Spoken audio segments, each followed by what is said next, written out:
this is a group presentation. You're gonna find two publicly traded companies that you like to present. They need to be in the same industry. Let's say you want to compare Target with Walmart. They should be in the same lineup, same type of business. And you need to compare three things in this presentation: the liquidity of those two companies, profitability of those two companies, and solvency. Liquidity is a short-term cash availability for the company. Profitability, as it says, it's about the, profitability of the company. It's about revenue, it's about income. It's about how they use their asset to generate income and profit, how efficient they are in generating profit for the company. Solvency is the opposite of liquidity. Liquidity is a short-term kind of, cash that they need to have to stay solvent in the business. But in a long-term, solvency is important to see if the company gonna stay in business for a long period of time. So it says you have to have minimum 7 slides PowerPoint presentation. The presentation is talking point as a form of one paragraph should be typed under each slide. There's space that you have notes over there. You have to type there. Where there is a specific area, of course, I just said that. I will have you will have the conclusion at which companies which company is doing better in regards to liquidity, profitability, and solvency. And in what category? Maybe one company is doing good in liquidity, but not doing good in profitability or solvency. So at the end, you have to decide which one of these companies are better for investment. So in this class, you are kind of trying to learn how to evaluate and analyze a publicly traded company compared to another company and just make a decision. Which company is better today to make an investment? And that's your purpose. So slide number 1, it's a cover sheet, as it says. You have group number, group member's name, semester, company's name, maybe company's logo on the corner side. Slide number 2 and 3 is the history of company 1 and company 2 with stock symbol, price, dividend yield, fund when they get established, and those type of information that you might want to put under bullet points. Slide number 4, it's gonna talk about, let's say, profitability. And after that is done, and in that slide, you kind of clear that which company is doing better and why. Also, you have to just use like at least one ratio. So one ratio is good enough.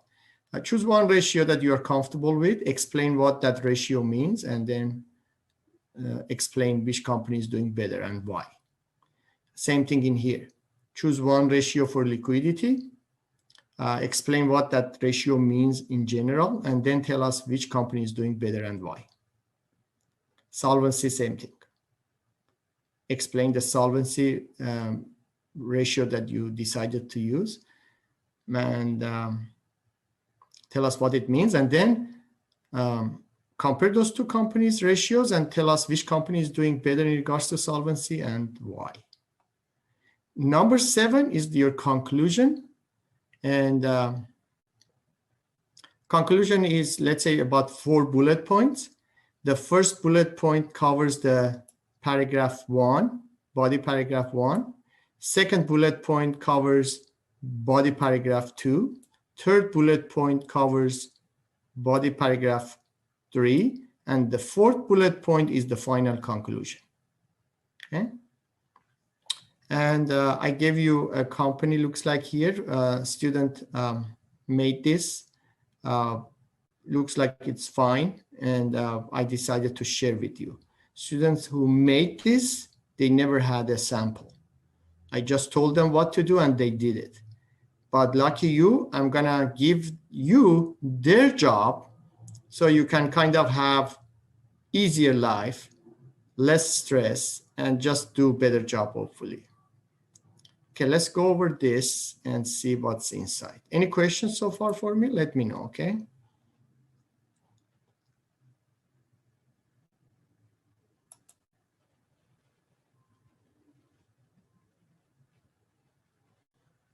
Okay, so this is what they did. They put their name here. They could have put, let's say, class information, semester, let's say, those type of things. But anyway, so that's how it goes, the first page.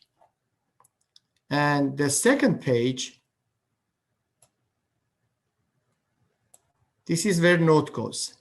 Okay, so your one paragraph of talking points about this slide, which if it was a live presentation, you would have tell the same thing, let's say, it should be typed in here. So I need to have one paragraph of typing here, okay? And everything is better to be bullet points, as you see. Current stock price, symbol, some data, dividend yield. If they pay dividend, please put that. Dividend yield is not in here.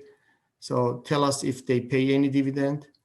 And you can put pictures here if you like, but you can, you know, kind of put these pictures a little bit to the side and kind of, you see this size, use larger real estate if possible, just like that.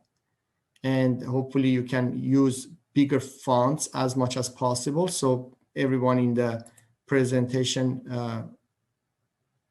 room can see what's going on in here. So don't use small fonts. Use the largest fonts possible. So you can increase your real estate as much as you can, okay, to see if you can increase the size.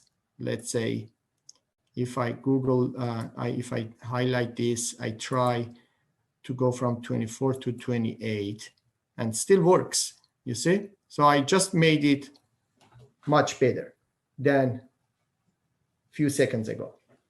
So use, you know, as much as space you can and increase font size.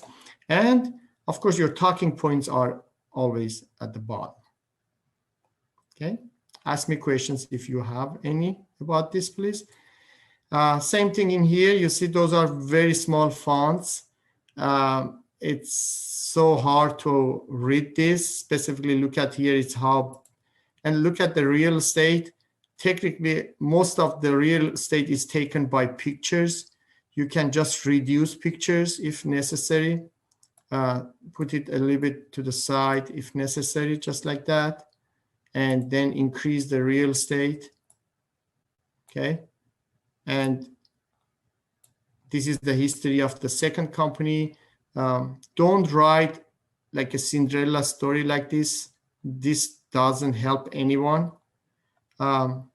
Give us some more solid information, and then you can type your presentation here at the below, okay? And whatever you want to tell us about history, it can be here because you're going to talk about it, let's say. But in this case, it's an online presentation. If it is an online presentation, then you just type it there and there is no actual live presentation in your case if it's an online class. If it's in a face-to-face class, your words will be here anyway, but you will present it live in the class. So see how you can do this, okay? And the last one is, I mean, the first, let's say, ratio is about liquidity. they decided to use this as a first. Doesn't matter which one is first or last. So liquidity first, no problem. Here we go. You have to tell us what formula you are using, what that formula is, just like this. You have to say every number in here is in millions or whatever it is. Explain what that formula means. And then don't waste time in this area to, let's say this is a live presentation. Don't waste time to go over these numbers. Just leave those numbers there, but focus on this part. What that 2.91 times mean? What is 1.83 times mean? So let's, since we are here, let's learn a little bit. So it's inventory turnover ratio. The formula is cost of goods sold divided by average inventory. That means the inventory turnover ratio describes how many times they have been able to sell all the inventory and buy a brand new set of inventory again, sell them again, all of them, and buy another set of inventory. So in this case, JCPenney was able to turn over the entire inventory 2.91 times during 2017. But Macy's did that 1.83 times. So what's the good thing? The good thing is when you turn over your inventory faster, that means you are selling them faster, and therefore you might be able to create more liquidity in the business because you are selling your inventory faster, 2.91 times. And therefore, right now looks like the liquidity of JCPenney is better than Macy's based on this specific ratio that they chose to use. So you need to use at least one ratio, okay?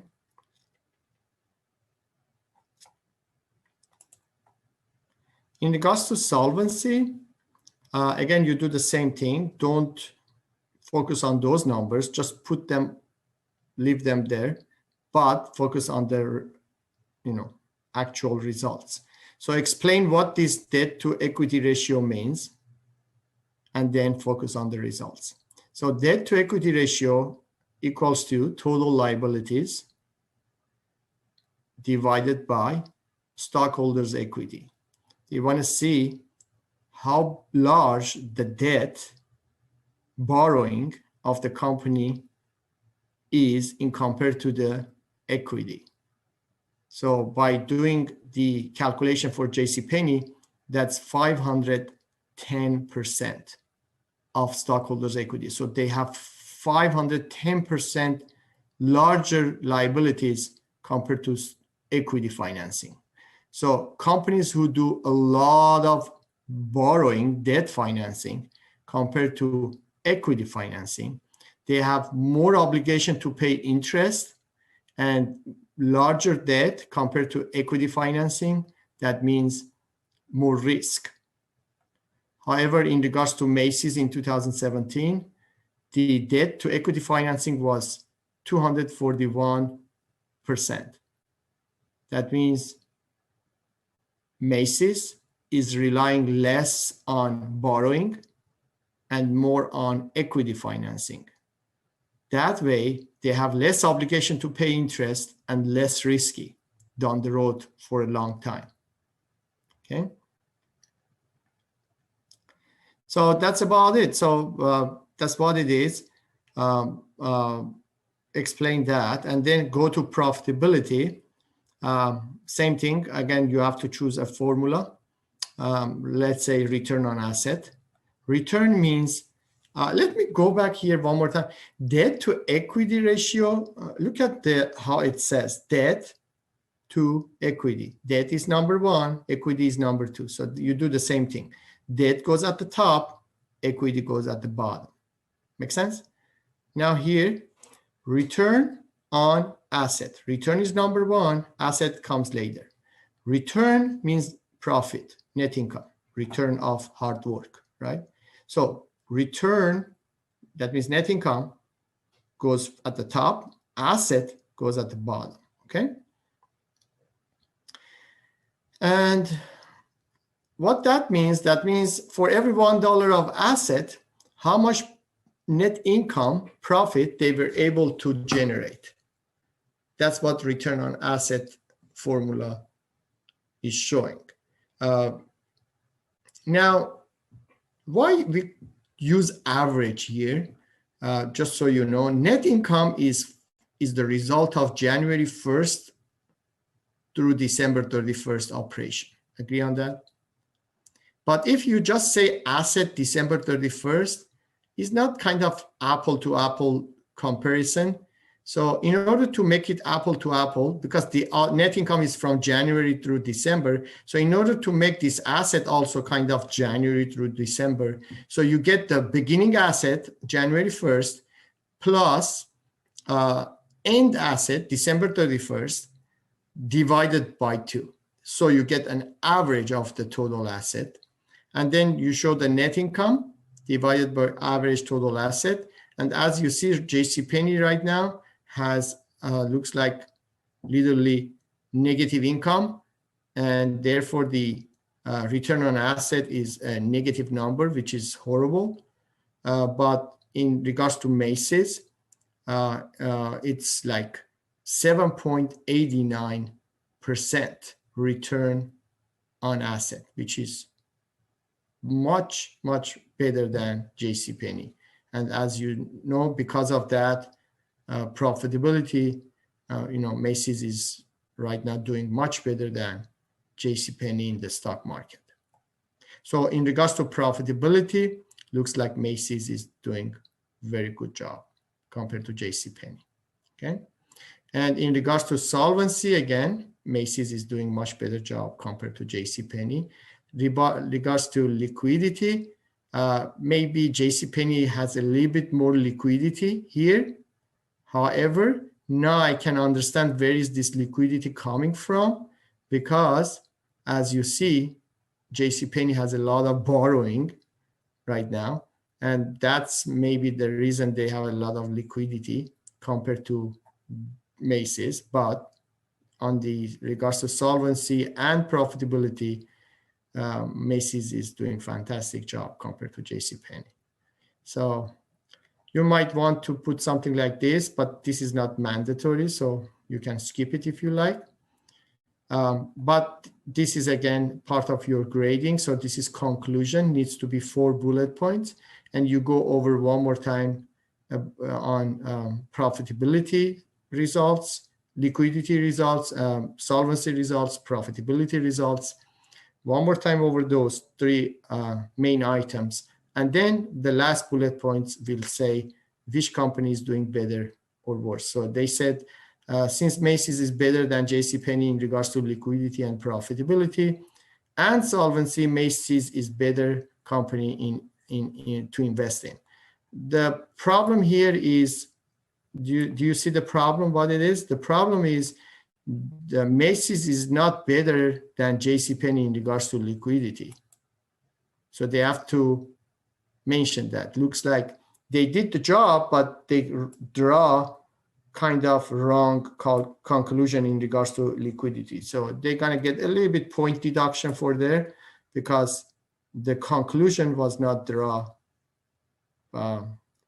precisely correctly, the way it's supposed to be. So make sure whatever you write in here makes sense. Make sure you proofread it, have 2-3 people in your group at least go over those and make sure there is no wrong conclusion. And those notes are important, so you kind of know what you are doing, okay?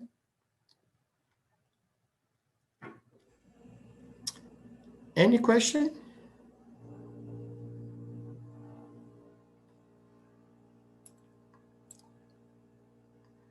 No? Okay.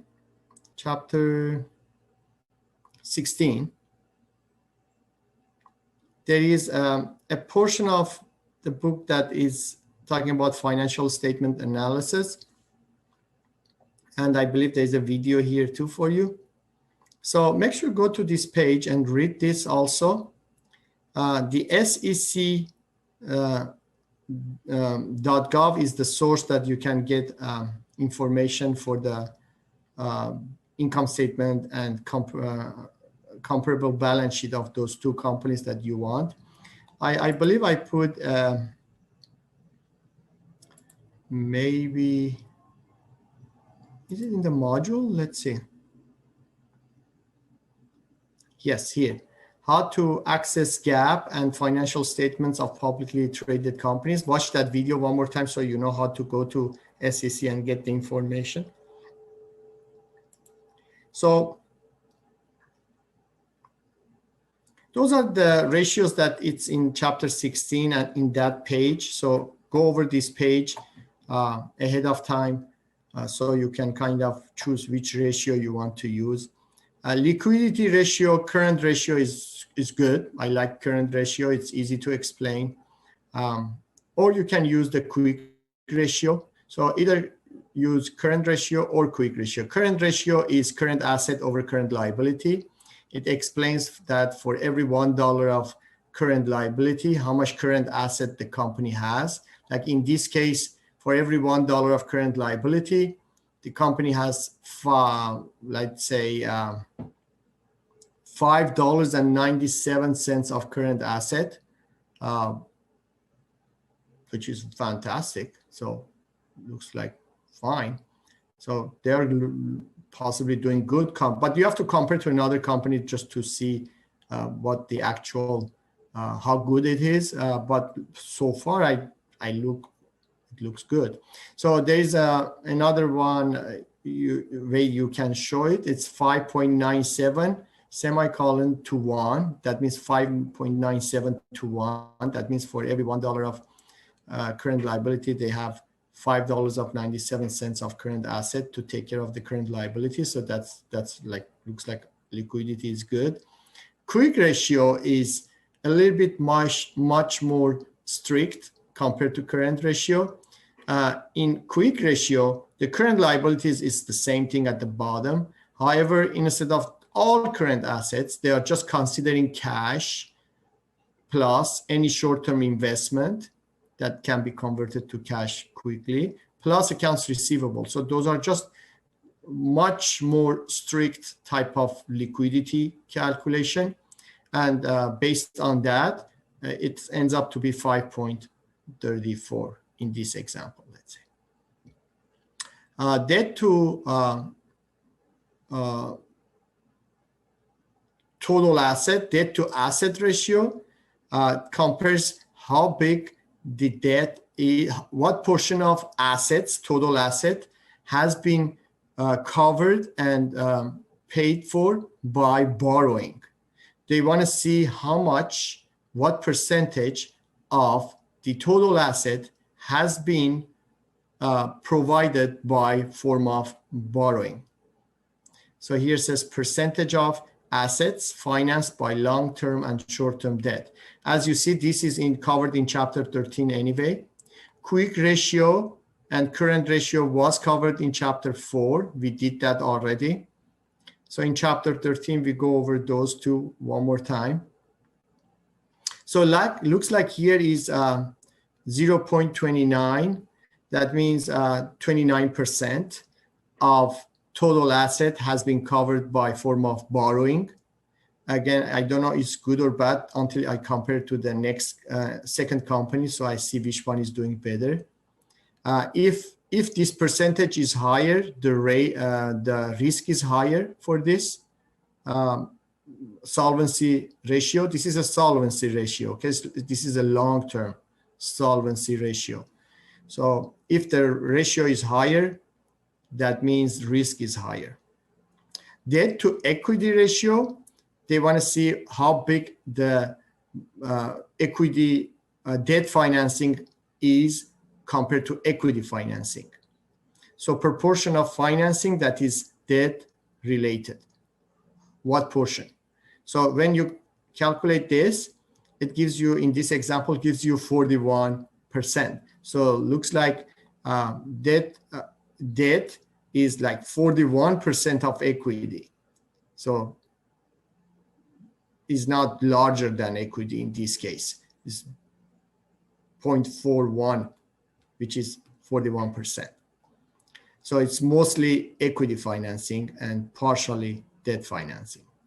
Time interest earned, that means ability to meet interest obligation. How many times the company was able to generate profit to pay all the interest obligation. So income before tax and interest, they call it EBIT, income, earning, EBIT, earning, before interest and tax, EBIT, EBIT, income before interest and tax. So you put EBIT at the top, and then interest obligation that the company has at the bottom. And then as you see, the company is capable of generating 14 times of interest obligation during the period. So compared to the other company, and then you will see which company is having more, better chance to survive. So those three are solvency ratios, long-term solvency ratios. Those two were short-term. So we are talking about liquidity ratios. Turnover ratios, accounts receivable turnover, that means that was covered in chapter 7. It was frequency of collection cycle to monitor credit policies. So how fast they can collect money after issuing invoices to their clients. So the total net credit sales divided by average net accounts receivable. And again, why you use average? Because net credit sales belongs to January 1st through December 31st, right? In order to make it apple to apple. So you compare the accounts receivable also, not just the December 31st, but January 1st plus December 31st accounts receivable divided by 2. You get an average of net accounts receivable, and then get the numbers calculated, and you get 4.48. So it looks like the accounts receivable has been able to be collected completely during the year 4.48 times. So if 365 days divided by 4.48, that tells you, let me do the math for you. So 365 divided by 4.48, that gives you 81.5. So average, it takes, looks like 81 and a half day to collect accounts receivable. And accounts receivable turnover is 4.48. And if you want to see in matter of days, just 365 divided by 4.48, it gives you days, 81 and a half days. So if you are able to collect faster and you have better account receivable turnover ratio, that will increase your kind of liquidity. So it's kind of liquidity ratio calculation. Inventory turnover, same thing.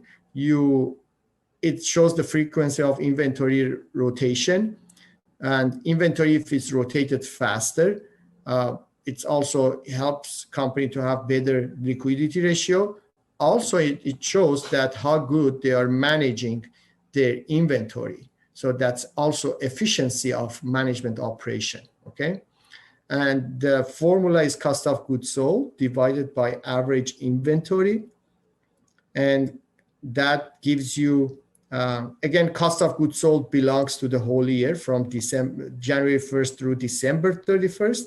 Therefore, you need to get an average of inventory, not just December 31st inventory. So you get, in order to have an apple-to-apple comparison, right? So you get beginning inventory plus end inventory, December 31st, and add them up, divide by 2, you get an average, and then calculated that it says 5.8 times. Looks like they have been able to turn over the complete inventory and buy another set of inventory 5.8 times. So if you divide 365 divided by 5.8 times, that gives you about 60, almost 63 days. So almost, it takes these companies every 63 days, they were able to turn over the inventory and buy a new set of inventory, okay? And that's, so it's management efficiency and liquidity type of ratios. Profitability ratios, you have several here. You can have net profit on sales, which is net income divided by net sales. Looks like here this company is generating 31% of every $1 of sales into net income. That means almost 31 cents of every $1 of sales becomes income. So this is a profitability on sales for comparison and trend analysis. So that's what it is. So you can use that. You can use either gross profit margin or net profit margin. Net profit margin, it's kind of, I like it. It's much better, I believe. But you can also use gross profit as another form of secondary, evaluation of profitability. But we have also return on asset. Return, that means net income on asset. So we covered that. So return is net income plus interest divided by average asset. Net income plus interest. Sometimes you see just net income over average assets. That's also fine enough. Here it shows a little bit more so-called Peaky. Return on equity, that means creating profit on every $1 of equity financing that they have. So return is net income minus preferred dividend. Again, why they do that? Because preferred dividend has to be paid to those preferred shareholders. Not every company has preferred stock, but if they do, normally they have obligation to pay the preferred dividend, kind of mandatory, not totally mandatory, but kind of. So depends on what type of preferred stock it is. But you can say net income over average average equity, or this is much better, a little bit more precise, net income minus preferred dividend and then divided by average equity. So it looks like that gives you 48%. So looks like for every $1 of equity, they are able to create profit of 48%. So you have to compare to another company to see which one is better. This is effectiveness of equity investment.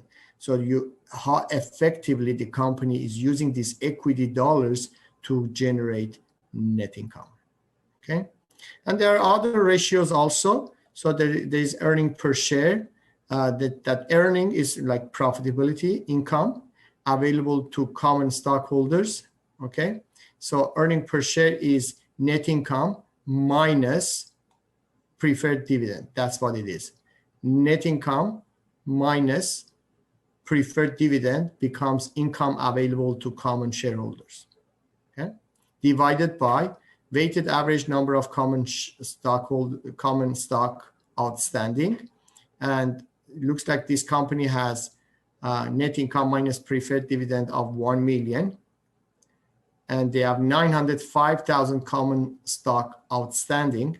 That gives them $1.11 for every for every one share outstanding. This is good or bad, I don't know, till you compare to another company and see which company has better earning per share.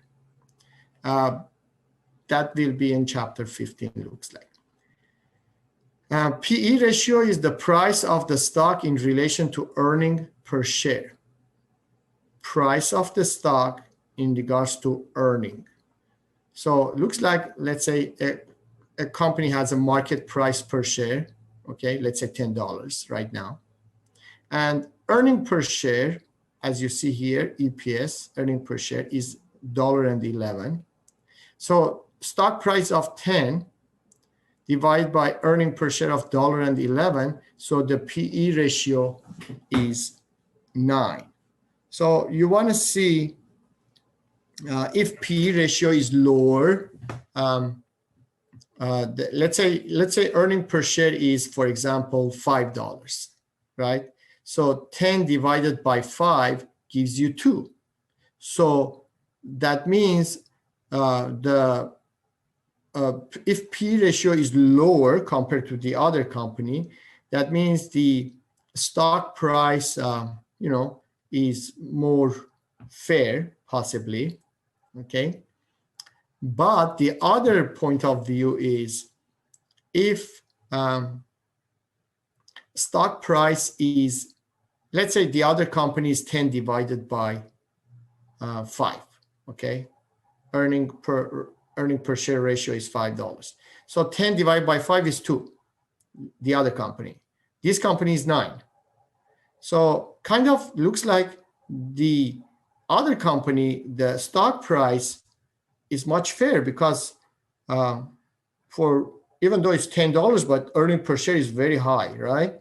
So looks like stock price is fine, much better than this one. But from the other point of view, you can say, wait a moment, how come with such a low earning per share, this company has a higher stock price? You see $10, but the other company is 10 divided by 5. So earning per share is so high, but stock price is not high, right?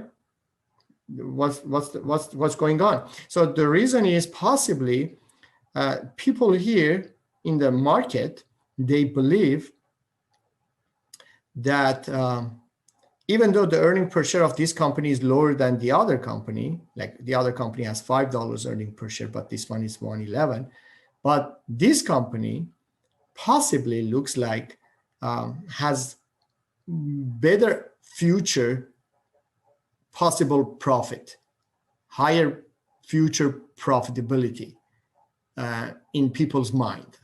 That's what they think. And that's true in regards to, let's say, if you want to think about it, think about Tesla. Tesla right now doesn't have that much profit, to be honest, right? But the stock price, market price per share is keep going up and up. So the PE ratio for Tesla is horrible. It's like so high, right? And why people are paying so much money for this stock when the PE ratio is so high already and tells you already that stock price is too high, because people think that Tesla in future have more chance to become very profitable, let's say, in compared to Ford. Make sense? Dividend rate yield, that's what I was trying to kind of talk about it at the beginning. That's also in chapter 15. It's a direct yield. That means, return on investment to investors through dividend payments. So let's say annual cash dividend on this company is 5 cents almost, right? Here, 5 cents. Market price per share is $10. So looks like if you invest on one share, $10, you get 0.55% rate of return yield on your investment. 0.5% almost. 0.5% yield on your investment. Okay, now you might, let's say I put my money instead of a company that gives me, let's say 0.5% yield. I put my money in, let's say, another company, let's say communication or gas and oil and gas type of companies, or let's say, I was looking at Pfizer today, it says like 4% yield. So I put my money investment in somewhere that gives me higher yield, 4%, 5%, 3%. Okay. I don't like to put my money, let's say here, because the dividend is low. Okay. But sometimes you put your money in somewhere that pays very low yield, but the chance is the stock price itself goes up in future much more significantly compared to the other company. So it's a give and take.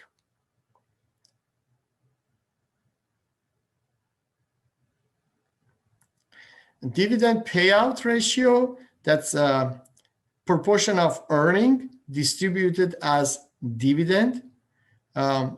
So they want to see, okay, a company has, let's say, earning per share of $1.11. Perfect. Now, how much of this earning per share is actually paid to the shareholders? So one more time, the company has earning per share, we calculated it here, has an earning per share of $1.11. Good for them. But how much of this earning per share is actually paid out to stockholders, common stockholders?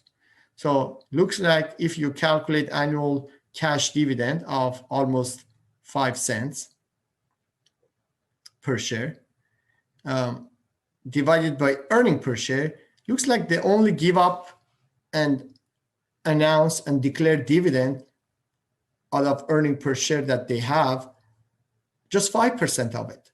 They keep the rest. So some companies, they pay 70% of it, 80% of it. This company is just paying 5% of earning per share to the shareholders as a form of dividend. So this is, you want to see how much they are keeping and how much they are paying out. And this one is showing what is the yield on your investment. Okay, so, and the book value is the amount of stockholders' equity per common shares outstanding. So that's common equity, okay, from equity financing divided by common shares outstanding.